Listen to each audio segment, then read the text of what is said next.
Next naman is gagawa tayo ng kitchen area. So gayahin nyo lang itong gagawin ko guys. So una is gagawa tayo ng stove natin. So naglagay lang tayo dito ng rail, then minecart na may hopper sa loob.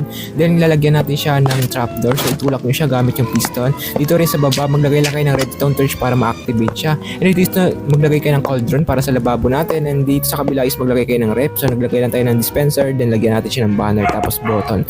So ayan. Dito naman is maglagay tayo ng mga drawer. So gayahin nyo lang itong ginagawa ko. So ayan. Tapos dito is maglagay ka lang ng furnace. Yan. Tapos dito lever para sa gripo natin.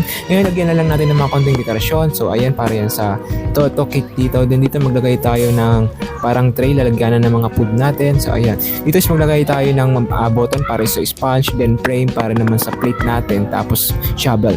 Ngayon is maglagay lang tayo ng carpet for more decoration. So ayan.